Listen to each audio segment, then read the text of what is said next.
올해 2013년도는 매달 첫 번째 주일에는 비전 메시지를 나누기로 했습니다. 꿈을 나눈다고 하는 것은 매우 아름다운 일입니다. 하나님께서 올해 우리에게 주신 비전은 사도가 되어 지경을 넓히는 건데, 이 아름다운 꿈을 이 따뜻한 봄날에 사랑하는 우리 형제 자매들과 한 공동체가 되어서 나누게 되는 아름다운 주일입니다. 올해 비전은 사도가 되어 지경을 넓히는 건데, 어떻게 해요? 어떻게 지경을 넓히는 겁니까? 여기에 대한 아주 기가 막힌 실마리를 이 사도행전 16장이 우리에게 보여줍니다. 저는 본문의 한 장면을 위해서 한 주일 내내 한 손에는 성경을 들고 한 손에는 지도를 들고 사도 바울이 다녔던 흔적들을 쫓아 묵상해 보았습니다. 사도행전 13장과 14장에는 사도 바울의 제1차 선교 여행이 나옵니다. 그리고 사도행전 15장에 예루살렘 회의가 끝난 후에 오늘 우리가 읽은 사도행전 16장에 제2차 선교 여행이 시작이 됩니다. 구약의 지경을 넓힌 사람, 구약의 지경을 넓힌 사람이 여호수아라고 한다면 신약의 가장 획기적으로 지경을 넓힌 사람 하면은 바울이 생각이 납니다. 희한하게 그는 군대를 동원한 것도 아니고 무기를 들고 걸어간 것도 아닌데 그가 걸어가면 새로운 문화가 창출이 되고 새로운 공동체가 형성이 되고 보드라인을 긋고 땅을 선을 그은 것도 아닌데 그의 지경은 놀라울 정도로 획기적으로 확장이 됩니다.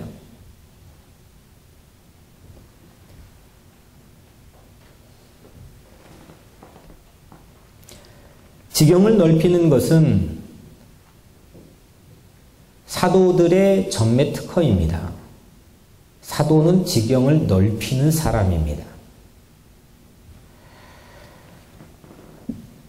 이것을 우리는 저는 하던 일을 잠시 멈추고 일명 하잡멈이라고 해서 그 지경을 넓히는 사도들의 방법론에 이름을 붙여보았습니다. 바울과 실라가 이제 2차 선교 여행을 26장에서 출발하는데요.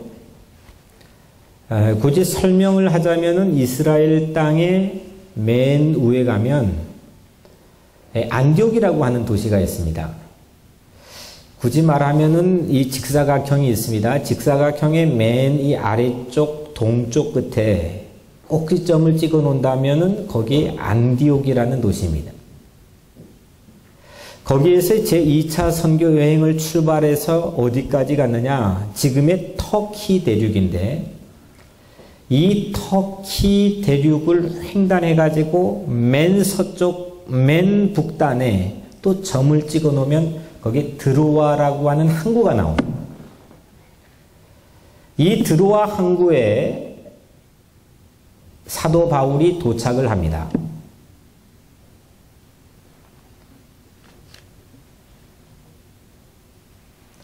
드로아 항구에 사도 바울이 도착을 했는데 이 드로아 항은 현재 중동과 유럽의 경계선입니다. 그런데 드로아 항에서 이 바울이 꿈을 꿉니다. 드로아 항에서 바울이 하루는 꿈을 꾸는데 바다 건너에서 한 사람이 이 마케도냐에서 한 사람이 우리를 도와달라는 꿈을 꿉니다. 마케도냐는 오늘날로 말하면 유럽입니다. 바울은 유럽에 복음을 전하라고 하는가 보다 하고 확신을 가지고 배를 타고 떠납니다.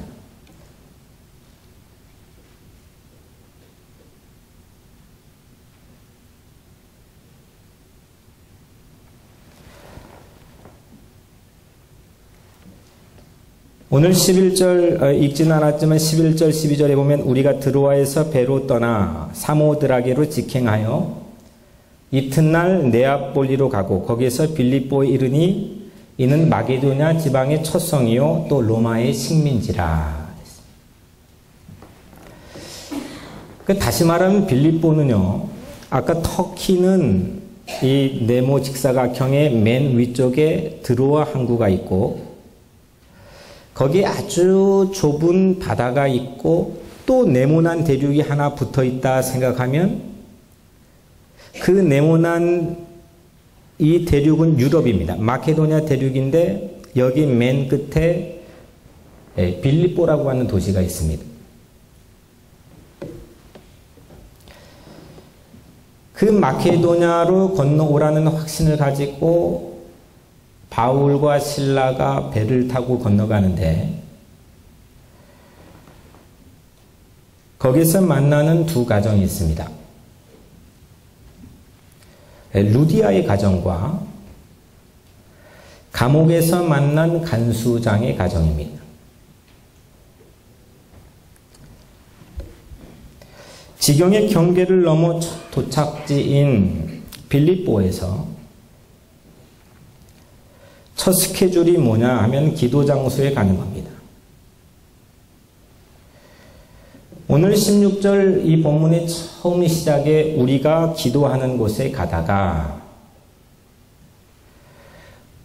꼭 해야 될 일은, 이 바울 일행이 꼭 해야 될 일은 새로운 비전을 품고 기도하는 것입니다. 기도하는 곳에 가다가 점을 쳐가지고 주인에게 많은 돈을 벌어준 점쟁이 여종을 만납니다. 바울이 귀신 들린 이 점쟁이 여종을 만나는데 바울이 그 귀신을 떠나게 했습니다.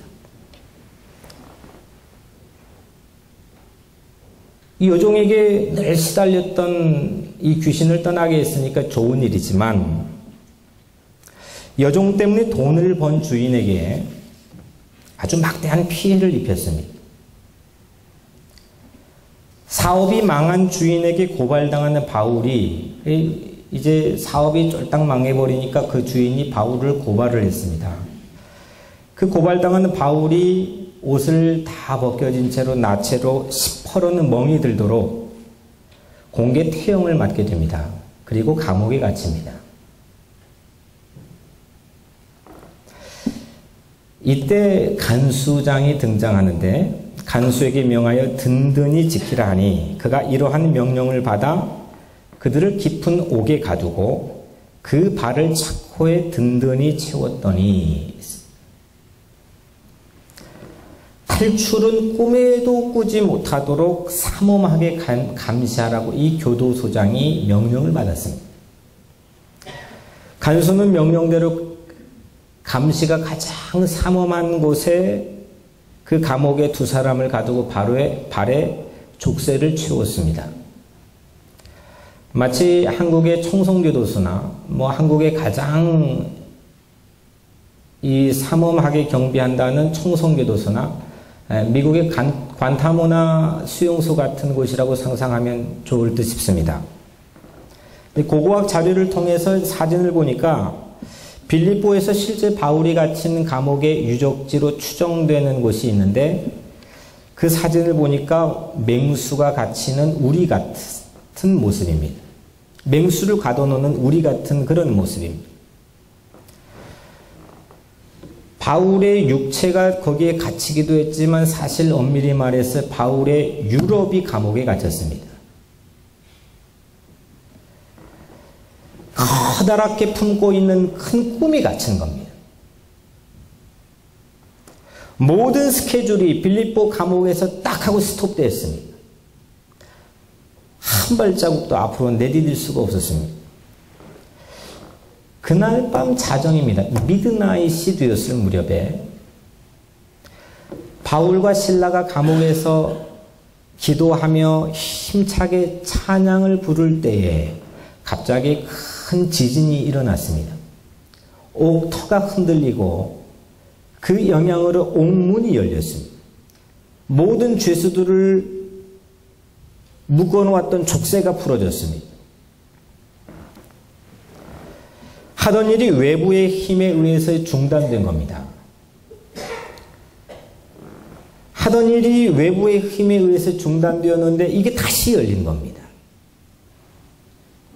간수가 잠을 자다가 놀라서 깨어보니까 감옥문이 다 열려서 제멋대로 흔들흔들거리는 겁니다.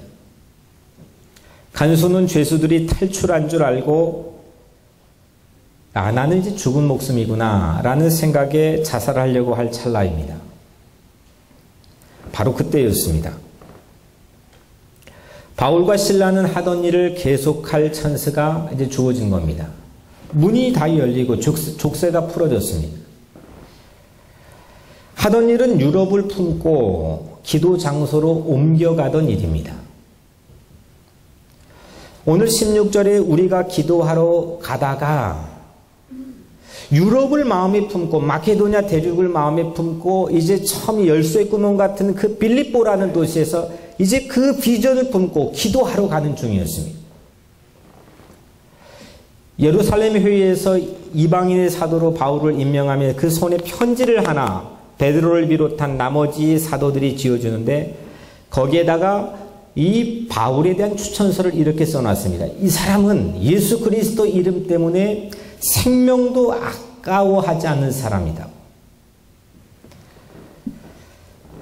이 사람은 바울이라고 하는 사람은 그냥 하다가 중단하고 뭐 좀 시도해보다가 안 되면 포기한 그런 사람이 아닙니다.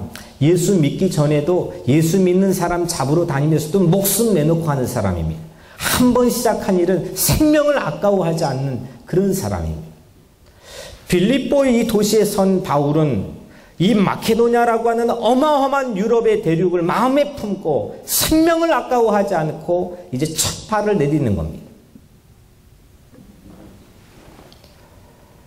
그런데 이렇게 하던 일을 계속할 찰나에 이제 다시 그 문이 열려질 찰나에 눈앞에 펼쳐지는 것은 바울 눈앞에 펼쳐진 것은 이 간수장이 자결하기 직전의 모습입니다.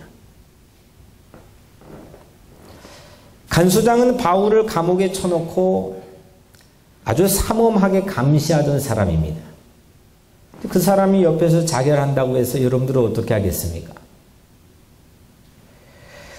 바울의 꿈을 감옥에 가두어 감시하던 간수장이 자결하려고 하던 찰나에 바울의 모습, 우리에게 보여준 바울의 모습이 오늘 본문의 하이라이트입니다. 28절에 바울이 크게 소리질러 이르되 내 몸을 상하지 말라. 우리가 다 여기 있노라. Paul shouted, Don't harm yourself. We are all here. 우리가 다 여기 있으니까 당신의 몸을 해하지 마세요. 아무리 중요한 일일지라도 바울은 하던 일을 잠시 멈췄습니다. 스톱했습니다. 한 발자국도 내딛지 않았습니다. 아무리 서둘러 할 일일지라도 움직이지 않았습니다.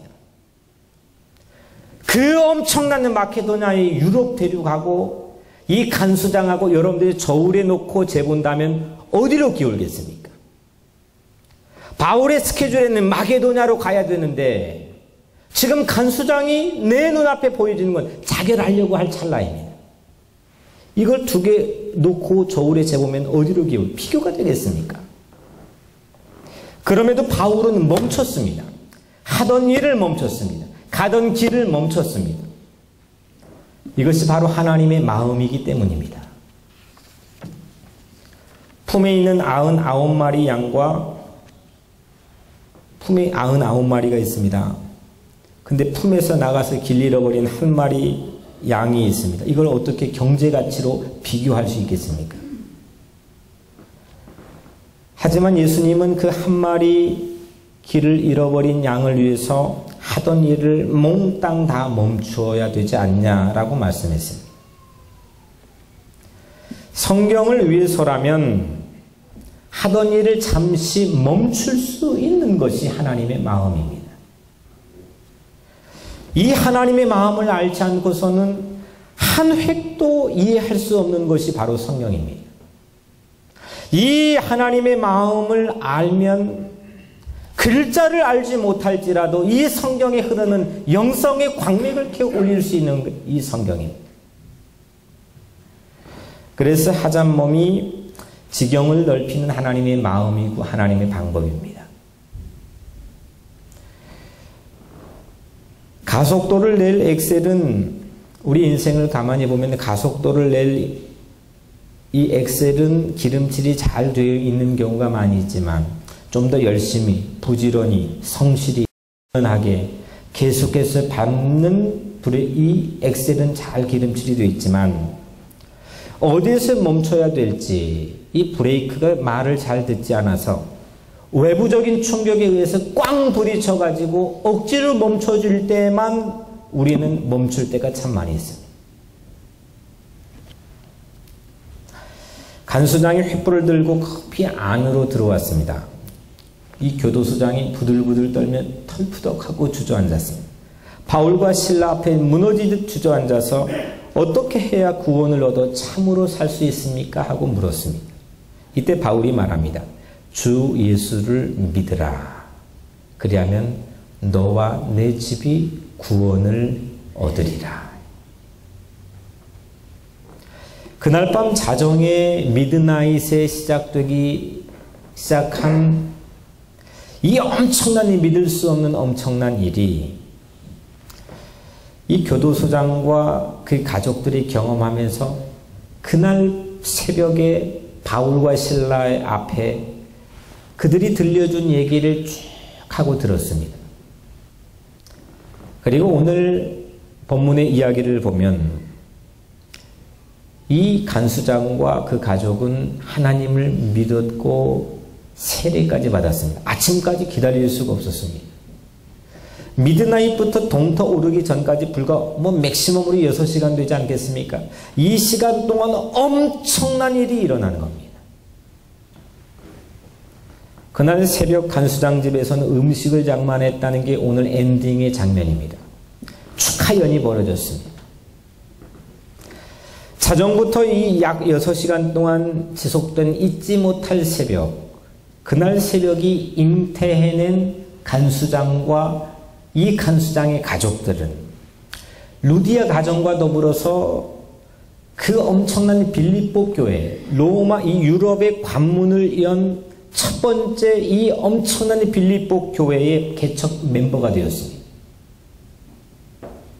유럽에 저 영국에 공부했지만 유럽에 엄청난 교회들이 어마어마하게 많지 않습니까?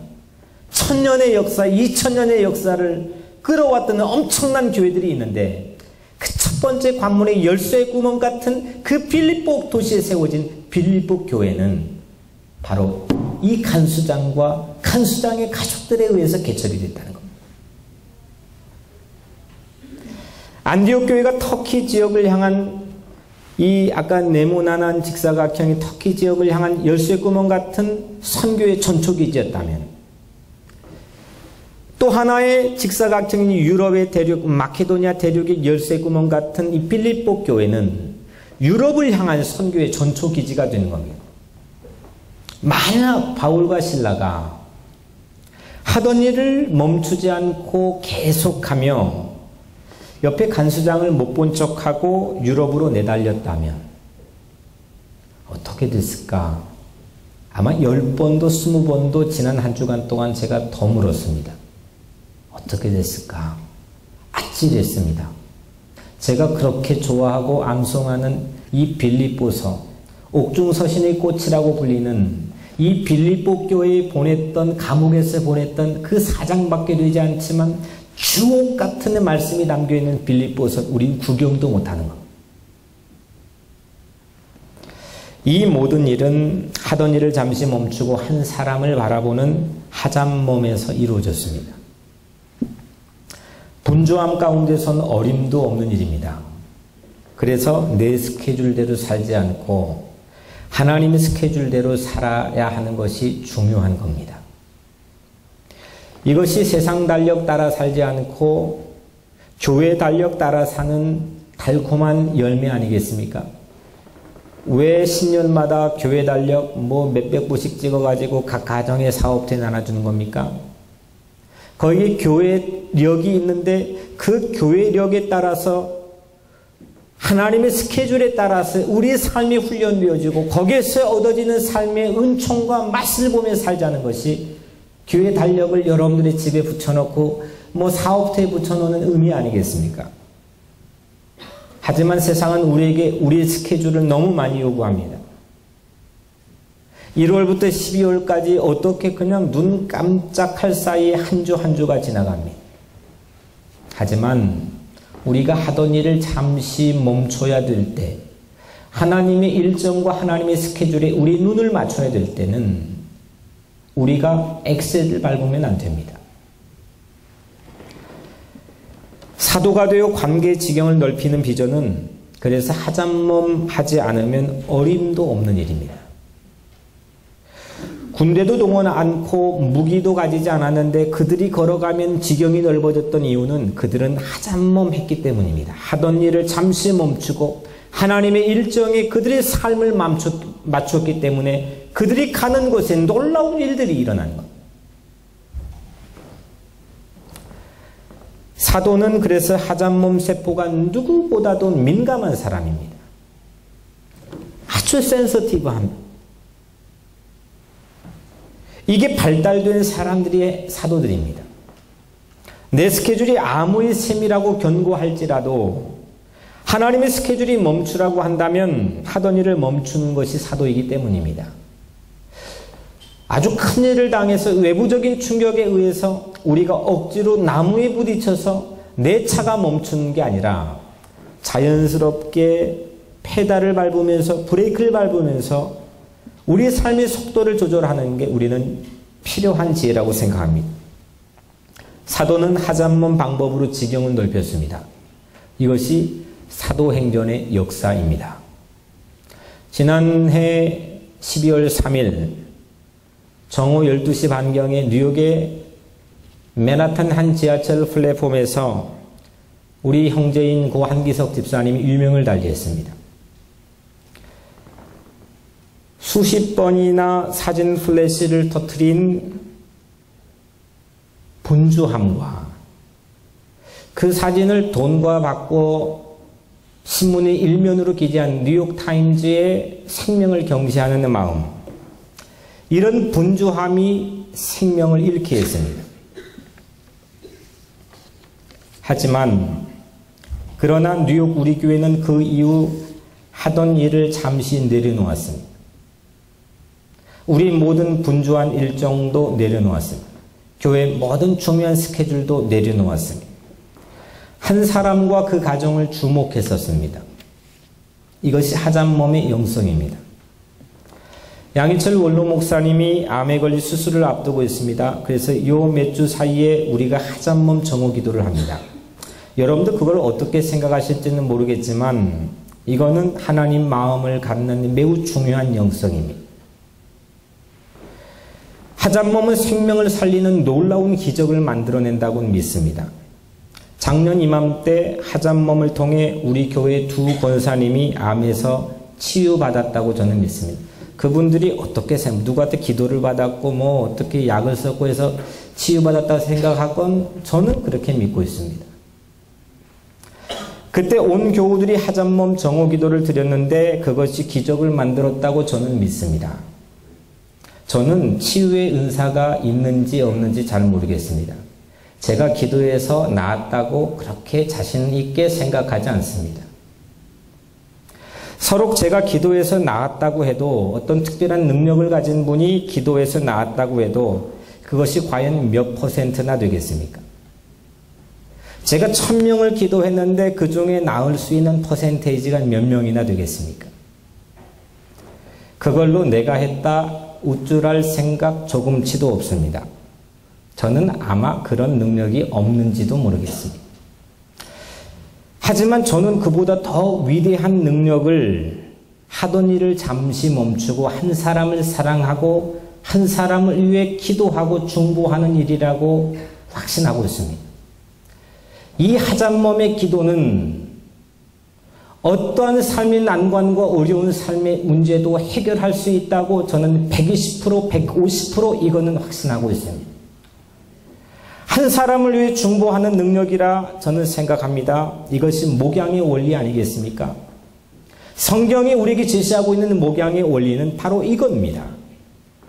여리고에서 강도 만난 이웃이 죽어가고 있는데, 피를 철철 흘려가고 죽어가고 있는데, 그 길을 지나던 요즘 말로 하면 목사인데 제사장이나 레위인은 법규와 자기 스케줄 때문에 하잣몸 할 수 없었습니다. 절대 할 수 없었습니다. 가던 길을 계속 갔습니다. 하던 일을 계속했습니다.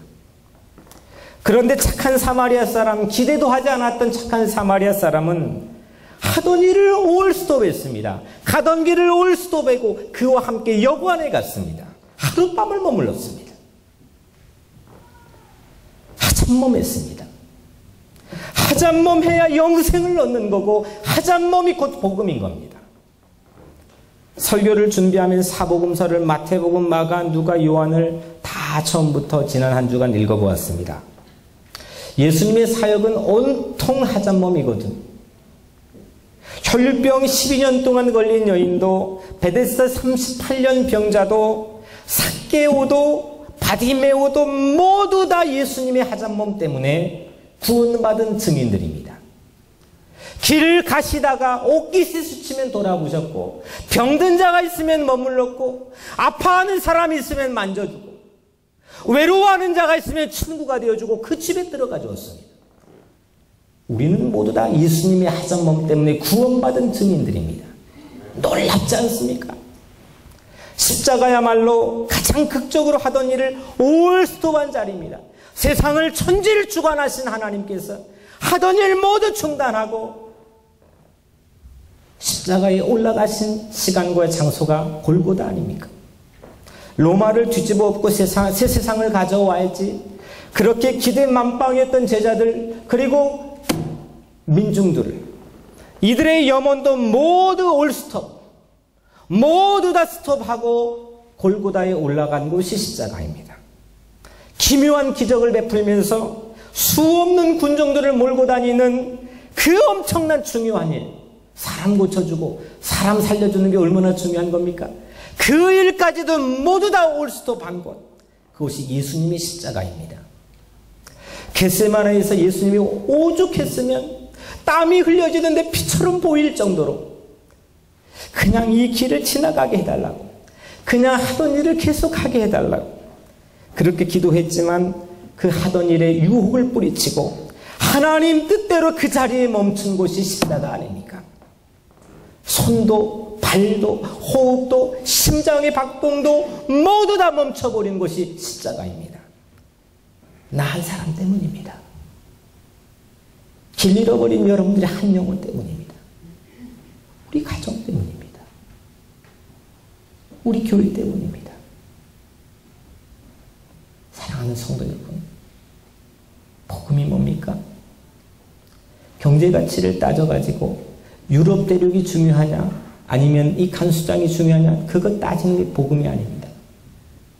생명의 목숨을 거는 것, 생명을 살리는 거에 모든 걸 거는 것, 그래서 그 살리는 일이라면 하던 일도 잠시 멈추는 것, 그게 하나님 마음이고 그게 복음입니다.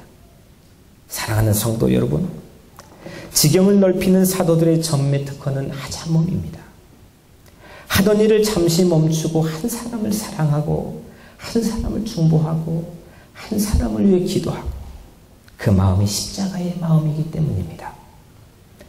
하잣몸은 생명을 살리는 기적이 있습니다. 사도 바울에게 유럽보다 더 큰 것이 한 사람 간수장의 생명이었던 것처럼 양 목사님을 위해 그렇게 하잣몸 정오기도를 드리는 한 주간이 되기를 바랍니다. 이때 여러분들이 더 넓은 지경을 보게 될 겁니다. 여러분들 주변에 한 사람이 잃어버린 영혼을 주목하고 그 사람을 위해 하잣몸 할 수 있는, 내 자식, 내 아내, 내 남편, 내 교우들이 한 사람이 잃어버린 마음들을 주목할 수 있는 하잣몸의 영성을 여러분들 갖게 되시기를 주의 이름으로 간절히 축복합니다. 기도하겠습니다.